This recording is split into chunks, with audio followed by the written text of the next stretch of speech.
Come on, if you can do it, do it. You can't do it. You're just a housewife. You can't survive. My husband is going to file for divorce in front of me again today.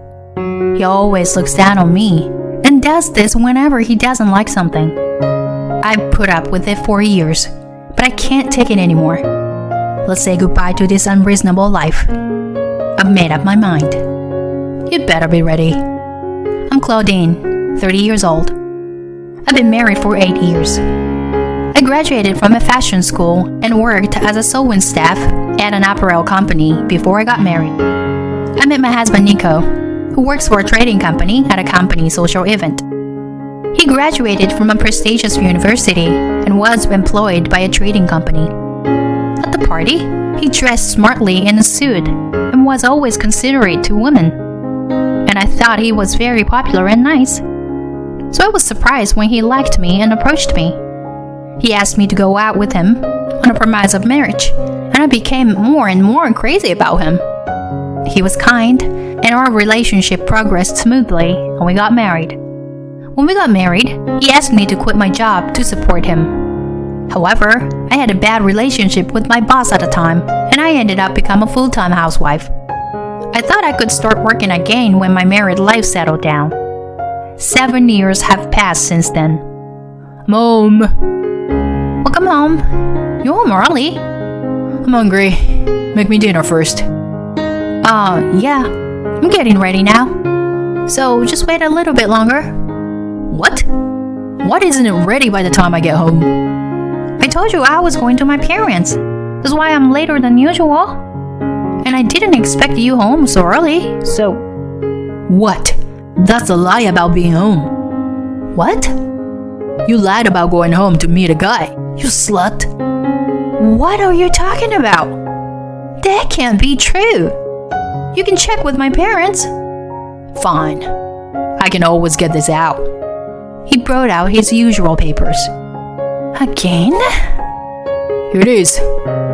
Why do you always bring out the divorce papers so easily? I tore them up the other day.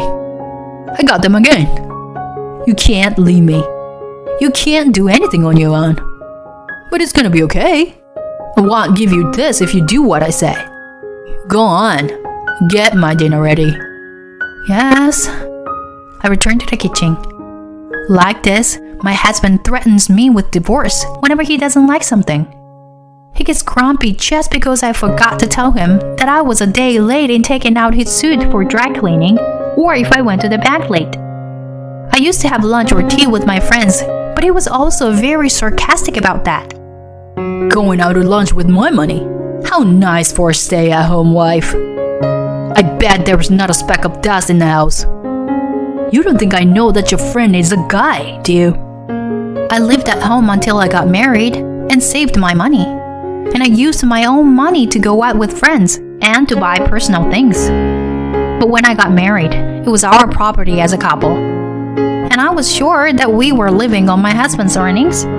So I kept quiet and didn't argue with him. Since I was told to let him know when I was planning to go out, I have been seeing my friends much less often. Even so, I still met my best friend Alyssa from time to time, and she listened to me. That's typical possessiveness. I knew, I was already aware of it. At first I thought it was only when he was in a bad mood. Nothing has been wrong with my marriage 2 or 3 years, and we all have our irritating moments. But he has been verbally abusive, getting worse year by year, and he makes fun of my educational background at every opportunity. What can you do with a technical college degree? You were lucky to be married to me. I was an element. You've been in trouble if I left you. You can't leave me because you were just a housewife, can you? He's fundamentally disrespecting me. My husband wanted me to be a housewife, but when we were not blessed with children after 3 years of marriage, I told him I wanted to work, but he refused to let me. If you start working, you would neglect the housework, wouldn't you? I'll take care of the house, so it doesn't matter if it's a part-time job or a work-from-home job. I'll find a job. I won't allow you to do that. What are you going to spend it on? My money is not enough for you. No, but Okay then. There's nothing you can do for my company. So just do me a favor. You are married and ill it, so it's your job to support me. He would say the divorce would be easy if we had a fight. But at first he was joking. But in the last few years, he's been threatening me with this, and his attitude towards me has only gotten worse every year. But he's still very kind when he is in a good mood. And after being with him for so long, divorce is not an option for me, and I have come this far. What is even more annoying is that he is very good looking on the outside. When we meet neighbors when we are walking together, or when we bump into someone we know when we're shopping together, he's very affectionate. He also acts like he cares about me. When he meets with my parents, he's also very friendly. Well, Claudine is always there for me. He'll say stuff like that. One day, I was in the living room and sewing, and my husband came home earlier than usual. What are you doing? I'm making a stuffed animal. His expression changed. What? A stuffed animal? What are you playing? I'm not playing. I'm making it for someone. For who? A friend. I'm making it for my friend's kid. I've never heard of anything like that. It's a man, right? You're probably out there playing with boys again, pretending it's just a kid or something. What do you mean, again? Why are we talking about this? You told me not to work, so I thought I would at least do something I can do at home. Wait a minute. Look, I already filled out the divorce papers. You don't want me to leave you. What's that look on your face? I don't think you can. Get rid of this piece of trash. I lost my patience with my husband, who threw away the stuffed toy I was making and scoffed at my precious sewing tools as garbage. I have been worried about what I would do if my husband would file for divorce. Even if I became a regular housewife like my husband said, I would not be able to make a living, and I would not be able to do anything. That's what I thought. I guess words have a soul. I'm glad I woke up before his words broke my heart. Why am I not divorced? What do I care about in this marriage? If you think about it, I'm in the perfect place. My thoughts ran through my head as I thought about it calmly. Alisa, I'm gonna break down if I keep living like this. I've made up my mind. The next day, I told my friend Alisa my decision. You mean you've decided? You're getting a divorce? Yes, that's right. Then I support you as much as I can. But can we just hold out a little bit longer? What? Alisa, you've given me a lot of advice before about how I should break up with them, right? Yes, that's why. For your own sake. Just a little bit longer. What do you mean? Alisa explained to me, and then her thoughts made sense to me. He'd better brace himself. A few weeks later, I was sewing on the couch again, and my husband came home. Welcome home. Good job today. Oh, dinner's ready. You want some now? I need to take a bath first. Okay, your bath is ready. And I'll get you a towel. You've been very thoughtful lately. He nodded in satisfaction and turned to the sofa. I'm making clothes. His color changed. Huh? Again? I told you to stop. I'm doing my chores properly. So you're gonna ask me to do something for you? I'm not gonna let you go to work. No, there's nothing more I want from you. My husband took it differently and snickered. That's right. You're lucky to be married to me. Keep up with the good work. Get the bath ready soon. Yes. Prepare dinner while in the tub. I whispered to myself as he walked to the bathroom. Last supper. And then, as I was relaxing at my parents' house for the weekend, my husband came to visit me with the new makeup. Claudine! What? You're here after all. So you didn't go to your parents' house. What are you doing here? I asked the office how to file for divorce. And so, it's been filed. What do you mean? I meant exactly what I said. You don't have to go file for divorce anymore. You've been going here so many times. The people at the office know your name and face. You filed for divorce? You left so suddenly. Who's going to feed me and clean the house? Why don't you do it yourself? But I don't know how to cook or where my shirts and ties are. I did everything, that's why. That's right. You've been doing everything for me lately. You did it, so I wouldn't leave you. Something was off, right? It's not so you won't leave me. I've always taken care of the house.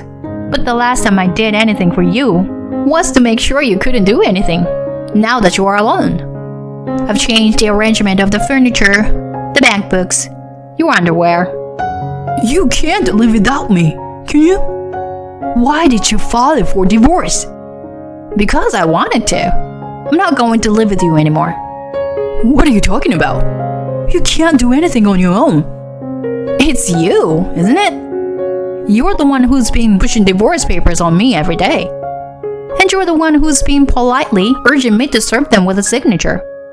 You are an adult, and you should take responsibility for your words and actions. That's a load of crap. It's null and void. The divorce is already final.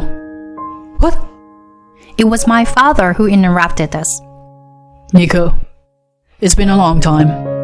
I'm sorry it had to come to this. Dad? It's a misunderstanding. We had a fight. Claudine misunderstood.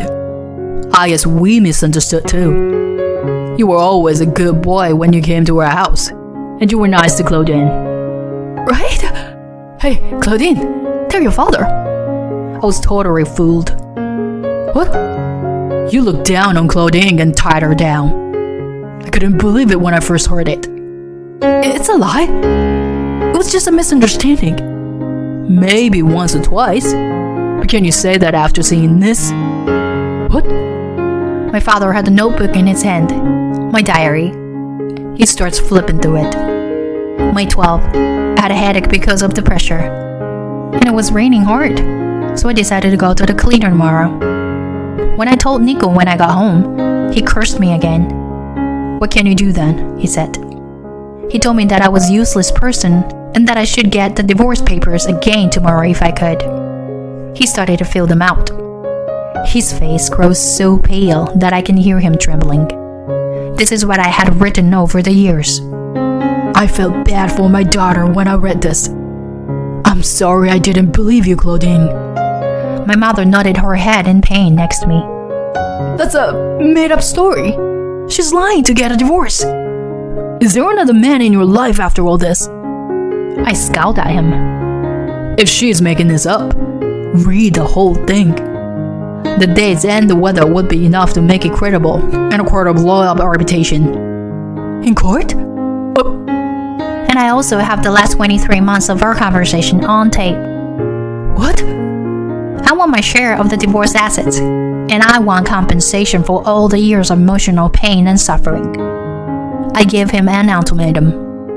I have enough evidence.